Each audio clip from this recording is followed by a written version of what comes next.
노코리아 운동을 넘어 태국은 정부 주도하에 한국 침략 훈련을 진행 중이라고 하는데요.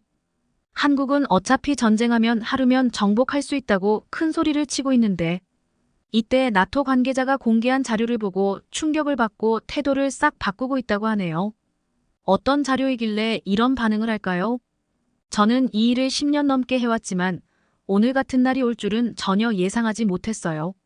제 이름은 제임스 윌슨이고 저는 나토에서 방위 분석가로 일하고 있습니다. 평소 제 하루는 유럽 안보와 관련된 보고서와 회의로 가득 차 있어요. 하지만 오늘은 달랐어요. 모든 일은 전화 한 통에서 시작됐어요. 저는 브뤼셀의 사무실에 막 자리를 잡고 커피를 손에 들고 있었는데 상사한테서 전화가 왔습니다. 제임스, 그가 걱정스러운 목소리로 말했어요. 태국에서 문제가 발생했어. 다음 비행기로 방콕에 가야 해. 저는 그만 커피를 쏟을 뻔했어요. 태국이요? 저는 혼란스러워서 물었죠. 거기서 무슨 일이 일어나고 있는 건가요? 그는 깊게 한숨을 쉬며 말했어요. 군사 움직임에 대한 보고가 들어오고 있어. 한국을 겨냥하고 있는 것 같아. 내가 가서 상황을 파악해야 해. 제 머릿속은 온통 질문으로 가득 차서 돌아가기 시작했어요. 태국과 한국. 이건 말이 안 됐어요. 원래 우호적인 관계였던 두 나라가 갑자기 왜 이렇게 변한 거죠? 저는 급히 집에 가서 짐을 싸기 시작했어요.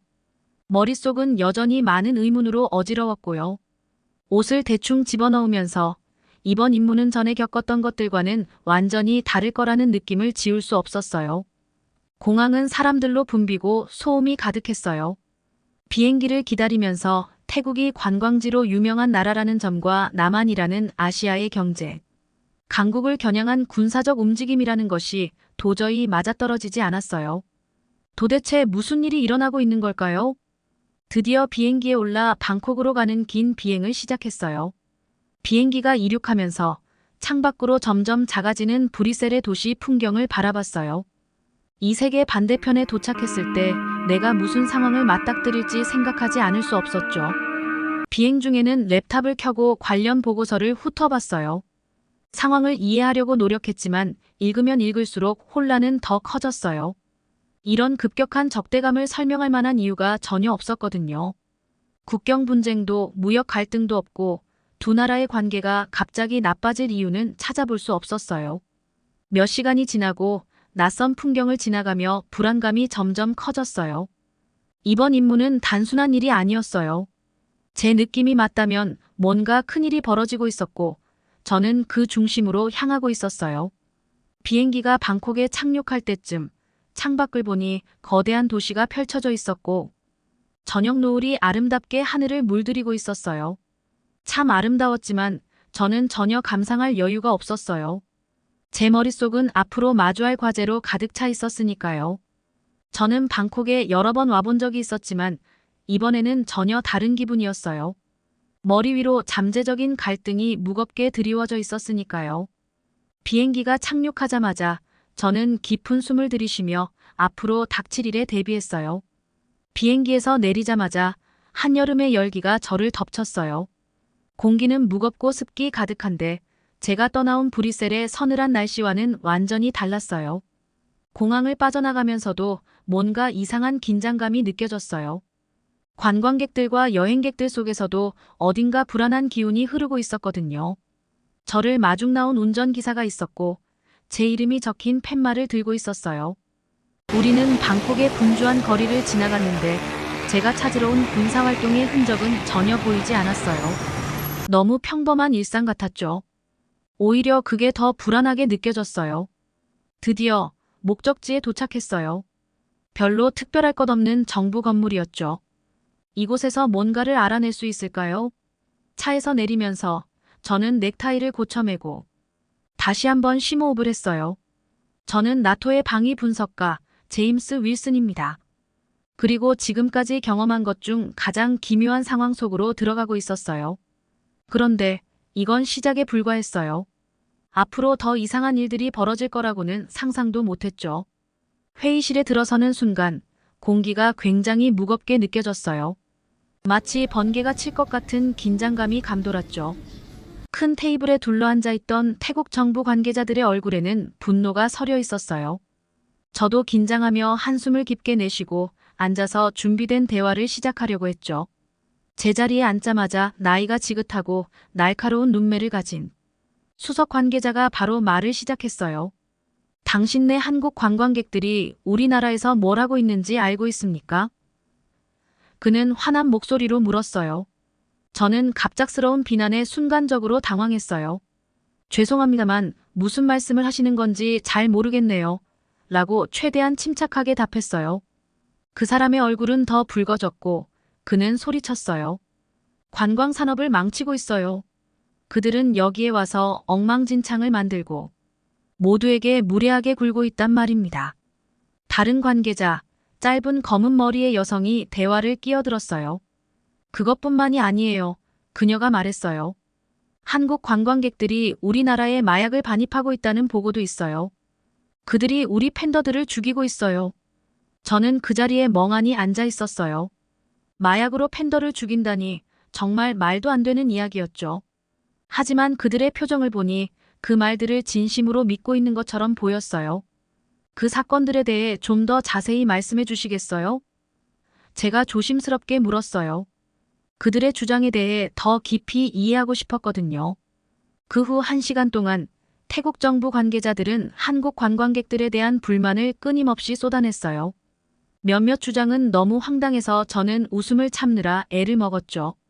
하지만 그들에게는 이 문제가 정말 심각한 사안인 것처럼 보였어요. 그들의 말을 들으면서 저는 단순히 관광객에 대한 분노 이상의 감정이 있다는 것을 느꼈어요. 그들 마음 깊은 곳에는 존중받지 못하고 이용당한다는 감정이 자리 잡고 있었어요. 이 감정이 어디서 비롯된 것인지 이해해야만 이 상황을 해결할 수 있을 것 같았죠. 그들이 잠시 숨을 고르는 동안 저는 조심스럽게 말을 꺼냈어요. 당신들이 화가 난 이유는 충분히 이해합니다. 제가 천천히 말했어요. 하지만 이런 사건들이 이렇게 심각한 문제로 비화된 이유를 잘 모르겠어요. 한국 정부와 이 문제에 대해 논의해 보신 적 있나요? 수석 관계자의 얼굴은 더 어두워졌어요. 물론 했지요. 그는 으르렁거리듯 말했어요. 하지만 그들은 우리 말을 듣지 않아요. 그들은 우리를 신경 쓰지 않습니다. 그들은 자신들이 우리보다 더 우월하다고 생각해요. 저는 고개를 끄덕이며 그의 말을 더 이어가도록 했어요.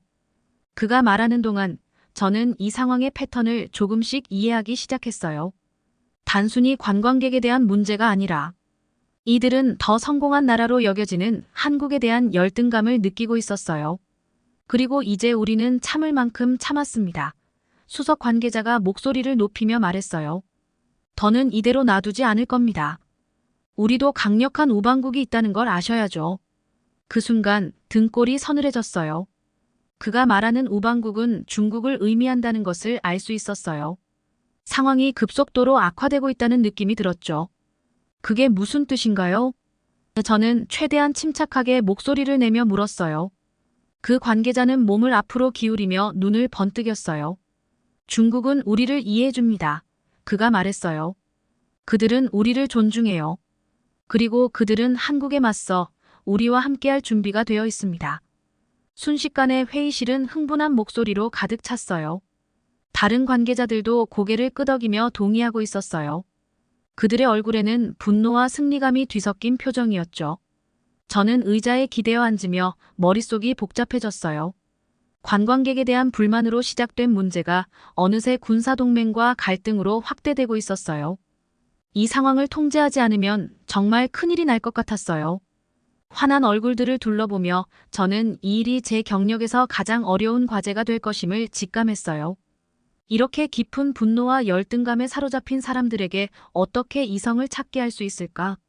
저는 긴 숨을 내쉬며 긴 대화를 준비했어요. 이 오해의 간극을 좁히지 않으면 너무 늦어버릴 수 있을 거란 걸 알았죠.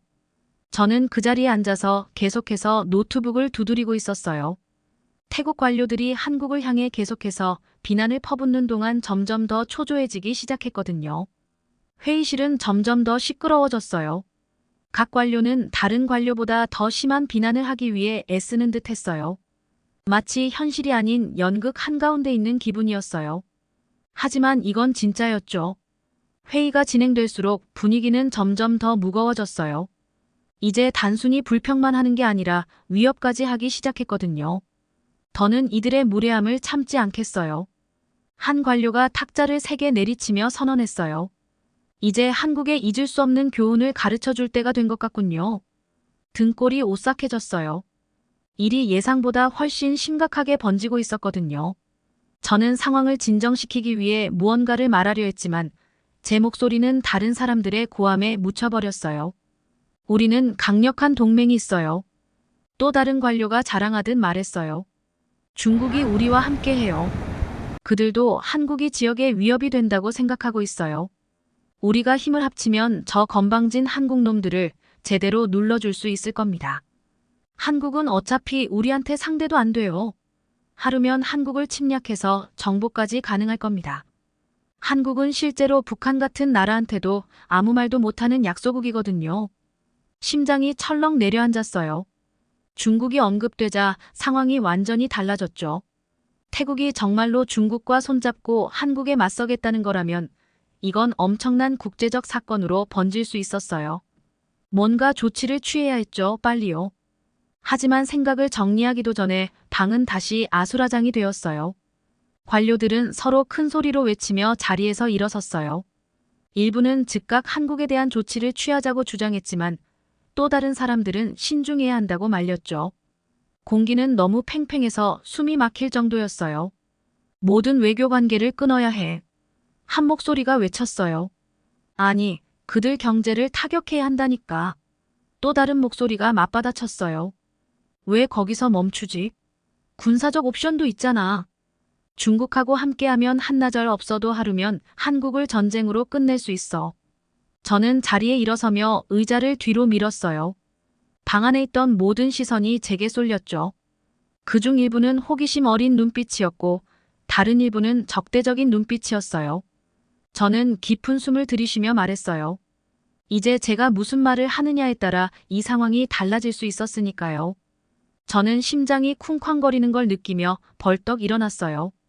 방 안은 이미 아수라장이었고 분노에 가득 찬 외침들이 가득했죠. 뭔가 빠르게 대처해야 했어요. 이 태국 관리들이 지금 큰 실수를 저지르려고 했거든요. 이걸 그냥 두고 볼 수는 없었어요. 여러분, 잠시만요. 저는 목소리를 높여 그 소란 속에서 들리도록 외쳤어요. 무엇이든 후회할 일을 하기 전에 알아야 할 것이 있습니다.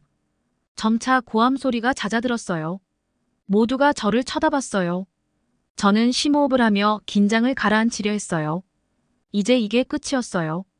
그들에게 이 상황을 이해시키지 못하면 큰일이었죠. 여러분이 화가 난 건 이해합니다. 저는 말을 시작했어요. 하지만 여러분이 상대하고 있는 것이 무엇인지 모르는 것 같네요. 한국은 여러분이 생각하는 그런 나라가 아닙니다. 그들의 얼굴에 당황스러움이 비쳤어요. 좋아요. 그들이 제 말을 듣기 시작한 거였어요. 제가 그림을 한번 그려드리죠. 저는 계속 말했어요. 태국과 한국 사이에 전쟁이 난다고 상상해보세요. 중국과 가까이 있기 때문에 여러분이 우위를 점한다고 생각하실 수도 있겠죠. 하지만 실제로 일어날 일은 이렇습니다. 저는 잠시 말을 멈추며 그들이 제 말에 집중하고 있는지 확인했어요. 그리고 그들을 충격에 빠뜨릴 시나리오를 설명하기 시작했어요. 먼저, 한국은 고도로 발달된 전자전 시스템을 사용할 겁니다. 이건 단순한 컴퓨터가 아니에요. 인공지능을 이용해 적의 방어 체계를 무너뜨리죠. 불과 몇 분 만에 여러분의 레이더 시스템은 무력화될 거예요. 통신망도 마비될 거고요. 전장에서 여러분은 눈이 멀고 귀가 멀게 될 겁니다.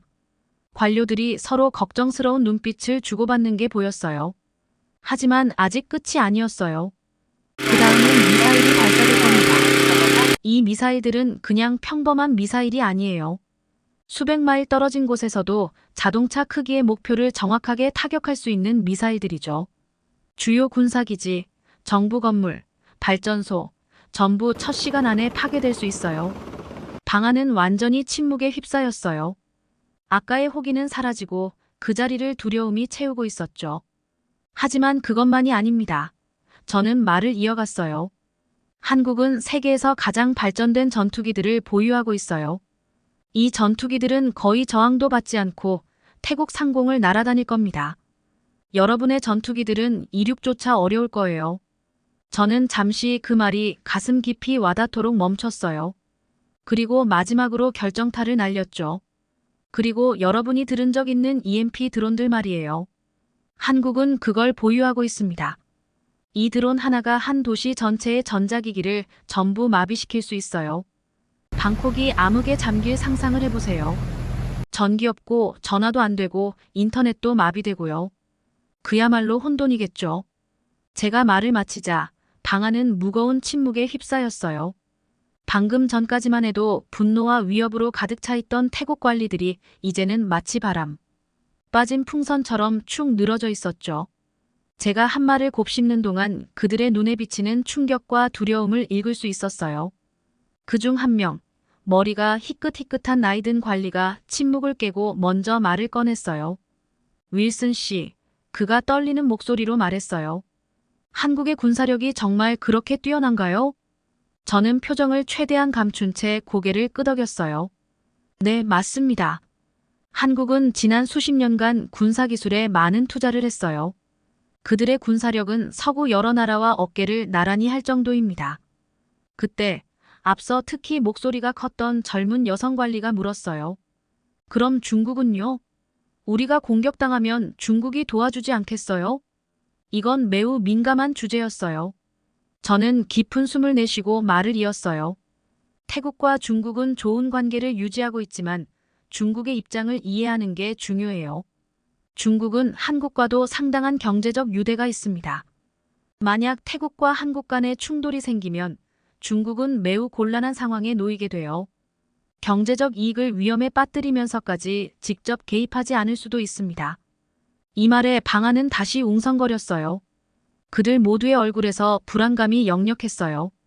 자신들이 거의 일으킬 뻔한 사태의 심각성을 서서히 깨닫고 있는 것처럼 보였죠.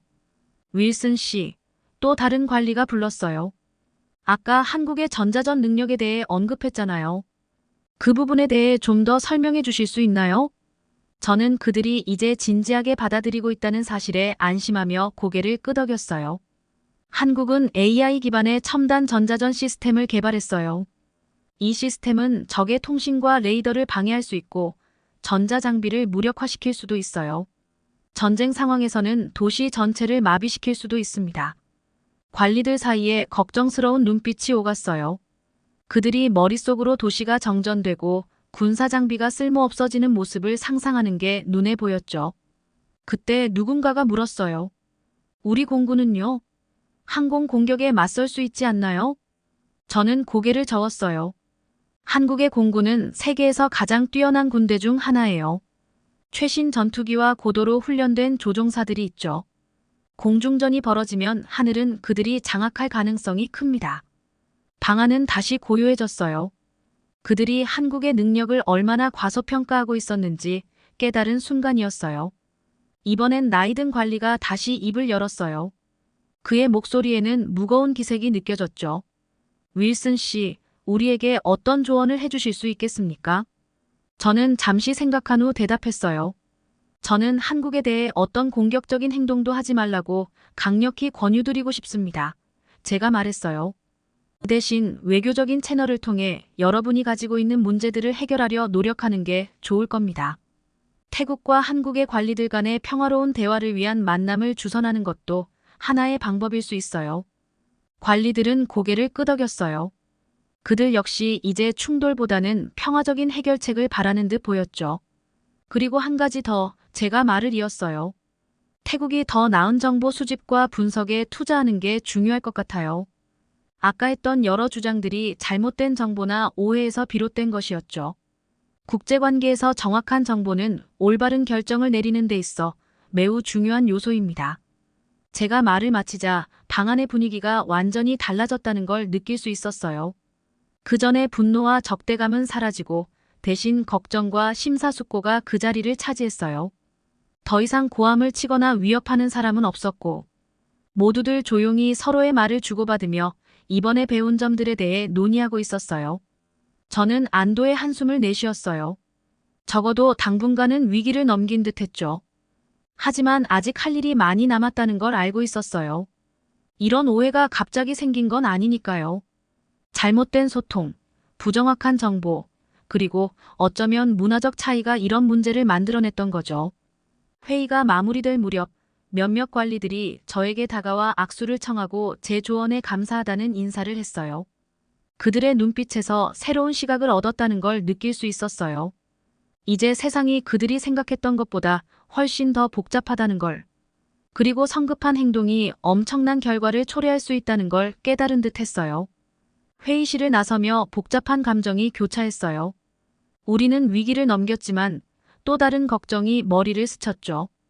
이런 오해가 이 세상에 얼마나 더 많을까? 그리고 어떻게 하면 이런 상황들을 미연에 방지할 수 있을까?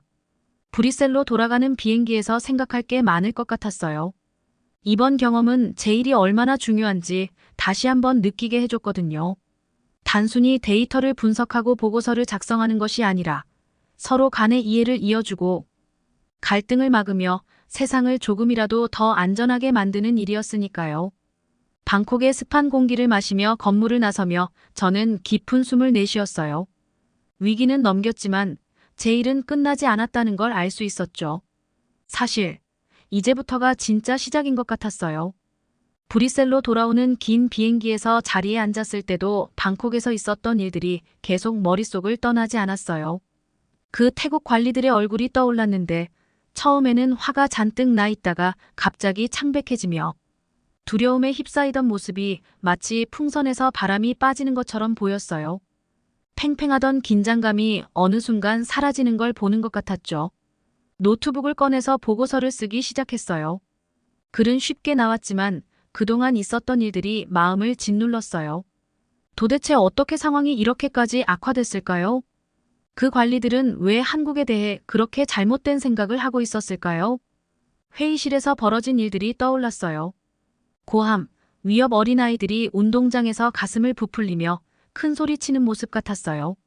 하지만 그들은 아이들이 아니라 전쟁도 일으킬 수 있는 힘을 가진 지도자들이었잖아요. 비행기가 어두운 풍경 위를 지나가는 동안 이 모든 걸 이해하려고 애썼어요. 이건 단순히 태국과 한국의 문제가 아니었어요. 더 큰 문제의 일환이었죠. 전 세계 사람들이 잘못된 정보, 소문, 두려움에 의존해 결정을 내리고 있었던 거예요. 사실이 아닌 것에 기반해 판단을 하고 있었다는 게 너무 걱정스러웠어요. 제가 한국의 군사력에 대해 설명하기 시작했을 때 그들의 얼굴 표정을 기억해요. 마치 꿈에서 깨어나는 사람 같았죠. 아니, 악몽에서 깨어나는 모습이 더 맞을지도 몰라요. 그들은 자신들이 무슨 상대를 하고 있는지 전혀 알지 못했어요. 그리고 그게 정말 무서웠어요. 그들처럼 수많은 자원과 조언자들을 가진 고위 관리들이 이렇게 잘못된 생각을 하고 있다면 일반 사람들은 어떨까요? TV나 소셜미디어에서 접하는 정보만으로 세상을 아는 수많은 사람들은요. 커피 한 모금을 마시며 창밖을 바라봤어요. 어둠 속에서 반짝이는 별들이 보였는데 그걸 보며 우리가 얼마나 작은 존재인지, 그리고 세계가 얼마나 서로 얽혀 있는지 다시 한번 깨달았어요. 지구 한쪽에서 일어난 실수는 다른 곳에까지 영향을 미칠 수 있다는 걸요. 키보드 위로 손가락이 빠르게 움직였어요. 제안 사항을 정리하면서 우리는 더 나은 소통과 교육이 필요하다고 생각했어요. 브뤼셀에 앉아서만 있어선 안 된다는 거죠. 세계 각국이 어떤 동맹을 맺고 있는지, 어떤 기술들이 평화를 유지하고 있는지에 대한 이해가 부족한 사람들에게 정보를 전달해야 해요. 문화 교류와 학생 프로그램 같은 것도 더 확대하자고 제안할까 생각했어요. 태국 사람들이 한국을 방문하고 직접 경험하게 되면 한국 관광객들이 판다를 죽인다는 터무니없는 소문을 그렇게 쉽게 믿지는 않을 테니까요. 보고서를 쓰면서 깨달았어요. 이건 단순히 전쟁을 막기 위한 게 아니에요. 이해를 쌓고 사람들 간의 연결을 만드는 과정인 거죠. 한번 그 나라에 가서 그들의 거리를 걷고 음식을 먹어본다면 적으로 보기가 훨씬 어려워지니까요. 승무원이 커피를 다시 따라줬어요. 고맙다고 말하고 다시 보고서에 집중했죠. 브뤼셀로 돌아가면 이 제안들을 진지하게 받아들여지게 하기 위해 싸워야 할 거예요. 제 동료들 중 일부는 우리가 군사 움직임을 분석하는데 집중해야 한다고, 문화적인 문제는 다른 사람들이 맡아야 한다고 주장할지도 몰라요. 하지만 저는 달라요. 문화적 오해가 전쟁 직전까지 몰고 간 상황을 직접 봤으니까요. 이제 이런 문제를 무시할 수는 없어요. 비행기가 브뤼셀에 착륙하기 직전 보고서를 마무리했어요. 방콕에서 무슨 일이 있었는지, 얼마나 큰 재앙을 가까스로 피했는지를 최대한 설명했어요. 하지만 더 중요한 건 앞으로 우리가 어떻게 더 나아갈 수 있을지에 대한 계획을 제시한 거였어요. 문서를 저장하고 노트북을 닫았어요. 창밖에 브뤼셀의 불빛들이 보였는데 전에 봤던 별들처럼 반짝였어요. 각각의 불빛은 한 사람, 한 가정, 이 거대한 세계 속에서 서로 얽혀있는 존재들이었죠. 비행기가 착륙하면서 새로운 목적의식이 생겼어요. 제일이 더 이상 단순히 위협을 분석하는 것에 그치지 않는다는 걸 알았죠. 이제는 다리를 놓고 이해를 쌓아가는 일에 힘써야 해요. 다음번에 어느 나라에서든 화가 난 사람이 이웃 나라를 위협하기 전에 그들이 대화할 지식과 인맥을 갖출 수 있도록 해야 하니까요. 짐을 챙기고 비행기에서 내리면서 앞으로 다가올 도전에 맞설 준비가 된 제 자신을 느꼈어요. 평화는 한 번 이루고 끝나는 게 아니잖아요. 매일 크고 작은 노력을 통해 유지해야 하는 거니까요. 그리고 조용한 공항을 걸으며 다짐했어요. 다시는 이만큼 전쟁 직전까지 가는 일이 없도록 제가 할 수 있는 모든 걸 하겠다고요. 결국 우리는 모두 그저 평화롭게 살고 싶어하는 사람들일 뿐이니까요. 그리고 때로는 그 평화를 지키는 데 필요한 건 단지 조금의 이해일 뿐이잖아요.